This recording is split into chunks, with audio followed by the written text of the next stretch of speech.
98페이지 가시면 역시 괄호 2번 공급 함수로 갑니다. 이제 한번 했으니까 방법은 똑같이 해요. 자, 아파트 공급이다 표기하겠습니다. 아파트 공급량이라고 쓰고요. 역시 한마디로 쓰면 뭐다? 공급하고 싶은 욕구, 영향을 준 여러 가지 원인을 또 펑션하겠다는 얘기입니다. 첫 번째 원인은 뭐다? 아파트의 가격이다. 그럼 가격 말고도 더 많은 요인이 있겠네요. 해당 아파트 가격 이외의 요인을 합니다. 좀 달라. 여기는 이제 생산 요소 가격이 등장합니다.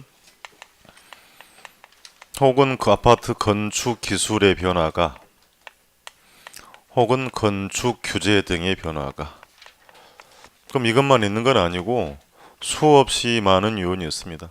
똑같은 방법으로, 자, 첫 번째 원인은 해당 아파트 가격, 그렇습니까? 나머지 것들 해당 아파트 가격 이외의 요인으로 구분. 이제 냄새 난다. 구분하는 이유는 이제 아시겠죠? 자, 해당 아파트 가격이 변하면 앞 시간에 수요량의 변화라고 했죠. 얘는 뭐라고 읽으면 돼요? 공급량의 변화다. 아직 그래프는 안 그려봤습니다만 지난주 이미 만났고요. 똑같은 방법으로 한다 그랬으니까 공급 곡선상의 무슨 이동? 점의 이동. 그럼 해당 아파트 가격 이외의 요인 변화로 양이 변하면 수요의 변화라고 했지요. 얘는 뭐라고 하면 돼요? 공급의 변화라고 합니다. 뒤에서 그래프 확인합니다만 똑같다고 했으니까 공급 곡선 자체의 이동으로 표현할 수가 있다.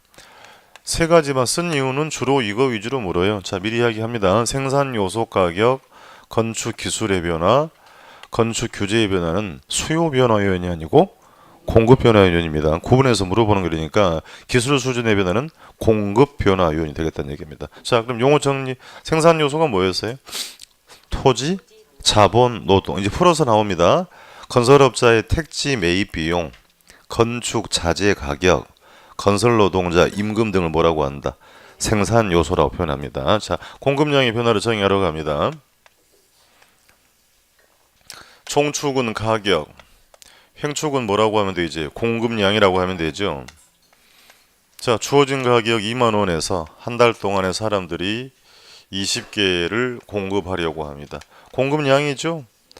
주어진 가격에서 공급하고자 하는 최소 최대, 그래요, 최대량입니다. 비용 감당할 수준에서 최대량이고, 가격이 10,000원으로 하락하면 돈 된다 안 된다? 그럼 공급량은 뭐 한다? 감소한다 라고 했고요. 가격이 30,000원으로 상승하면 공급량은 뭐 한다? 지난주에 만났잖아요. 그렇습니까? 오늘 처음 봤으면 관계없어요. 자, 다시 가격이 상승하면 공급량은 뭐하고? 증가. 하락하면 공급량은? 공급자는 이윤극도로 행동한다 그랬잖아요. 자, 그럼 이 세 점, 만나는 세 점을 연결해서 그린 게 우상향하는 공급 곡선. 그렇습니까? 다시 가격이 상승하면 공급량은 뭐하고? 증가. 하락하면 공급량은 감소한다. 총축이 뭐예요? 또 읽으세요. 아파트 가격 변화. 횡축은 공급량의 변화. 동일한 방법으로 A의 A점, B점, C점이라고 한다면 똑같아요. 곡선상의 무슨 이동? 점의 이동으로 표현된다. 답이 보입니다. 그러면 이제, 자, 이게 좌우로 이동하는 건 뭐라고 한다? 공. 바로 할 거예요. 자, 30,000원 수준에서 몇 개를 공급하고 있어요? 하려고 하는 아파트라고 한다 그랬습니다. 생산 요소 가격이 하락하면 자재 가격이 하락한다는 얘기잖아요. 공급자의 비용이 줄어들지요. 공급은 뭐 한다? 그럼 이 점보다 오른쪽이 양이 더 많지요. 공급량이 뭐 할 수 있다? 뭐 때문에? 요소 가격이 하락하면 가격 변했어 안 변했어요? 동일 가격에서 공급량이 늘어날 수 있습니다. 2만원에서 몇 개를 하고 싶어 했어요? 20개를 하고 싶어 했는데 건축 기술이 향상되면 이전보다 양을 더 늘릴 수 있죠. 여기보다 여기 양이 많잖아요. 양이 뭐 한다? 증가는 뭐 때문에? 건축 기술의 향상으로. 10,000원 할 때 몇 개를 하고 싶었는데 10개를 하고 싶었는데 건축 규제가 완화된다면 이전보다 공급량을 늘릴 수 있죠. 그럼 똑같아요. 이 점들을 모두 연결한 게 S제로니까 동일선상에 수많은 점이 있겠죠. 연결해서 이렇게 S1 하겠단 말입니다. 어떻게 됐어요? 곡선 자체가 이동했다. 뭐라고 한다? 공급의 변화라 하더란 얘기. 역시 우측 갔으니까 공급의 증가라고 하면 되죠. 그럼 이제 해보나 마나네 왼쪽 가는 경우도 있다는 얘기죠. 자, 다시 이게 이렇게 좌측으로 이렇게 왼쪽으로 이동했으면 S2로 간 건 뭐라고 한다? 공급의 감소. 다시 감력이랍니다. 이전보다 왼쪽의 양이 적지요. 생산 요소 가격이 상승하면 자재 가격이 비싸지면 공급자의 비용이 늘어났지요. 이전보다 공급량은 뭐 할 것이다? 감소할 것이다. 10,000원 할 때 몇 개 하고 싶었는데 10개. 공급자의 수, 건설업자의 수가 감소되면 이전보다 공급량 뭐 할 것이다? 이해되겠습니까? 우측 가면 증가, 좌측 가면 감소. 다시 공급의 변화는 양이 변해서 안 변했어요? 제가 똑같은 질문을 하잖아요. 양이 변했단 말입니다. 다만 정의할 때는 급의 변화 또 확인합니다. 동일 20,000원 가격 수준에서 좌우로 분명히 양 변화가 있지요. 양은 변했습니다만 정의할 때는 급의 변화라고 합니다. 건축 기술의 변화로 동일 가격 수준에서 이와 같이 공급량이 변화하는 경우를 부동산 공급의 변화라고 한다. 곡선 자체의 이동으로 표현되는 겁니다. 자, 우측으로 가면 생긴 모습이 우상향하니까 마치 우하향으로 뭐하고 이동하고, 좌측 가면 좌상향으로 뭐한다? 이동한다. 이렇게도 정의를 하겠다면 생긴 모습이 우상향하잖아요. 누워 있으니까 우측 가면 그렇게 안 보이시나?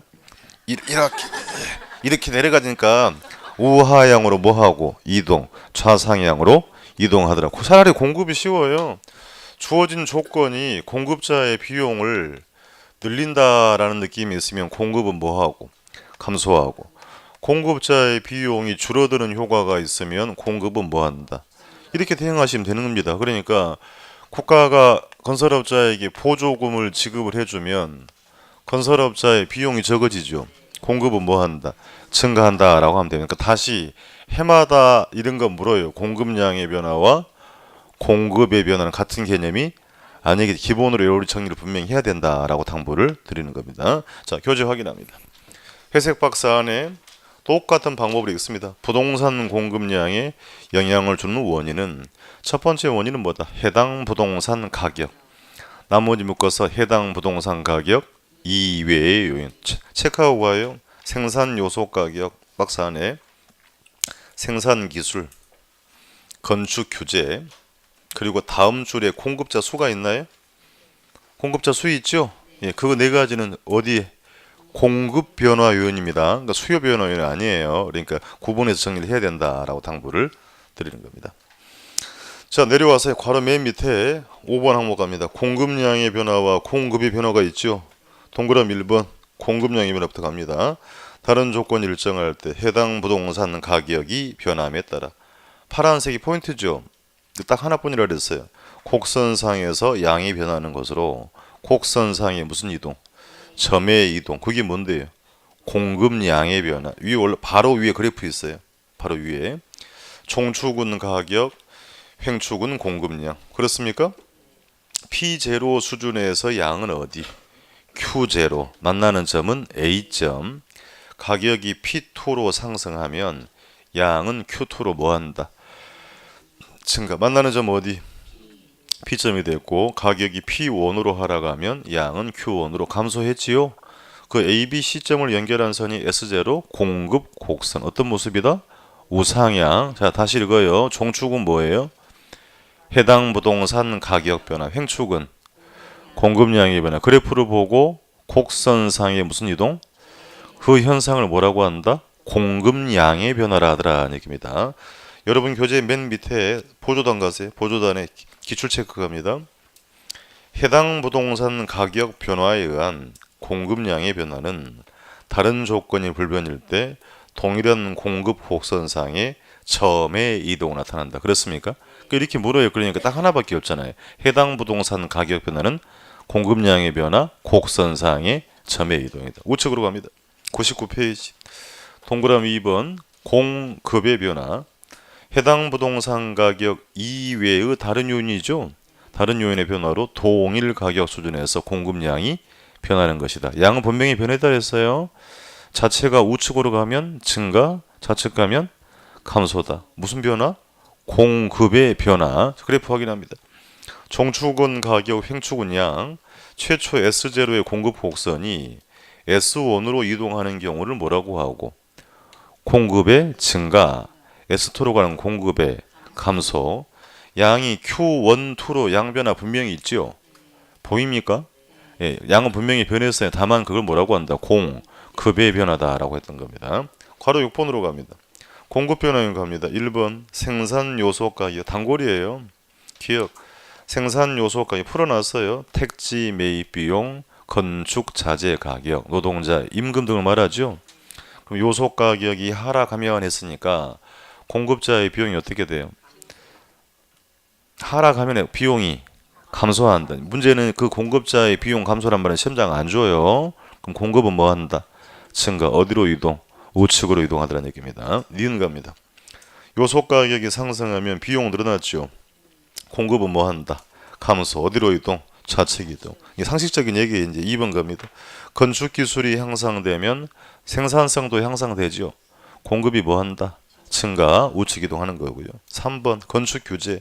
건폐율 용적률로 놔두시고요. 자, 건축 규제가 완화가 되면 공급이 증가한다. 니은 규제 강화되면 공급은 너무 일반적인 얘기입니다. 4번 가세요. 금리 수준 이자율이 하락하면 조달 비용이 적어졌죠. 공급은 뭐 한다? 증가. 여기서 엉뚱한 생각하지 말라는 얘기예요. 그러니까 이자 비용이 늘어나면 공급은 뭐 한다? 이자 비용 늘어난다. 공급이. 근데 여기서 또 문제를 풀 때 이상하게 또 풀시라는 얘기예요. 그러면 비용 늘어났으니까 아니 돈을 덜 벌려면 공급을 늘려야 되지요. 또 이렇게 풀더라는 얘기예요. 그러니까 다른 조건은 일정하다 그랬잖아요. 이자 비용 늘면 공급이 뭐 한다? 감소하다. 유의하실 필요 있습니다. 보조단 가요. 보조단의 하단부의 기출 체크 1번. 노동자 임금이나 시멘트 가격과 같은 생산 요소 가격의 하락은 공급을 증가시킨 요인이 되지요. 그렇습니까? 뭐 자주 물어요. 2번 갑니다. 이자율이 상승하면 이자 부담 늘죠. 공급은 뭐 한다? 감소. 어디로 이동? 좌측으로 이동하자. 아주 쉬운 내용이 됩니다. 넘기세요. 표로 정리합니다. 건축 자재 등 생산 요소 가격이 하락하면 공급은 증가. 어디로? 우측으로. 네이버 체크 가요. 조세가 부과되었어요. 세금 부과됐으면 세금 내야 되죠. 그럼 비용 늘어났죠. 공급은 감소한다. 다음 칸에 보조금 지급받으면 비용이 감소하죠. 공급은 증가한다. 맨 끝에 공급자 수가 보입니까? 공급자 수가 건설업자 수가 늘었다는 얘기잖아요. 그럼 공급은 뭐 한다? 증가하더라. 얘기. 편한 내용입니다. 확인 예제를 보겠습니다. 부동산 시장에서 주택의 공급 곡선을 우측으로 이동시키는 요인이 아닌 거 됐으니까 우측으로 가는 게 공급 증가라는 얘기죠. 그게 아닌 거 물어보는 겁니다. 자, 1번 건설업체의 수가 증가했으니까 공급은 증가한다. 우측 가죠. 2번 건설용 원자재 가격 하락. 자재 가격이 하락했다는 얘기잖아요. 공급은 증가한다. 3번 담보대출 이자율이 상승했다. 사실은 엉터리고요. 이자율이 상승하면 어찌됐든 간에 공급이나 수요는 뭐 한다? 감소하더라. 그렇습니까? 그러니까 답을 준 꼴이에요. 그러니까 이자율이 상승하면 공급은 감소한다. 4번 건설기술을 개발했다는 원가 절감. 똑같은 얘기네. 비용 절감이 공급은 증가하고 건설용 토지가격 즉 택지 매입 비용이 하락했다는 얘기잖아요. 공급은 뭐 한다? 증가한다. 제일 쉬운 과목입니다. 개론이. 사실이에요. 제일 쉬운 과목인데 이게 지도를 잘못 받으면 여러분이 꼬여. 그러니까 정확한 개념만 알면 쉬운 내용인데 괜히 어렵게만 느껴지는 거다. 그러니까 겁내지 말고 하시라. 제가 그래서 공부 많이 안 해도 좋은 점수를 받는 과목이 이 과목이다. 공부 안 해도 몇 개만 한다고요? 22개. 해도 몇 개? 22개? 22개. 대충 하면 안 된다는 얘기야. 그래서 안 하면 2점 먹어요. 안 하면. 그러니까 이제 민법보다는 좀 적게 하시되 나중에 이제 기본기만 딱딱하게 가고요. 이제 공부를 몰아서 할 시간은 분명히 있어요. 때가 되면. 그때 가면 제가 말씀드릴 거니까 너무 부담 갖지 않아도 되겠다라는 얘기입니다. 자, 밑에 핵심 콕콩 이제 여러분 보시면 되고 101페이지가요. 괄호 7번. 공급의 특징이라고 되어 있죠. 별표 가요. 네. 또 지워버리는데 착실하게 또. 네. 지우지 말라고 그렇게 이야기를 했는데. 네. 자, 다 이게 써야 됩니다. 시장이 뭐였어요? 수요와 공급에 의해서 가격이 결정된 곳이라 그랬잖아요. 어디까지 공부했냐면 이 수요 공급의 변화 요인까지 공부했잖아요. 인구 소득 대체제 보완제는 수요 변화 요인. 그렇습니까? 요소 가격 기술의 변화 규제는 공급 변화. 이제 그거 해가지고 이제 뭐 공부하겠다. 가격과 양을 공부하겠다고 한 것입니다. 자, 그거 보기 전에 공급의 특징이 나오죠. 해마다 묻습니다. 여기도 내용은 간단해요. 자,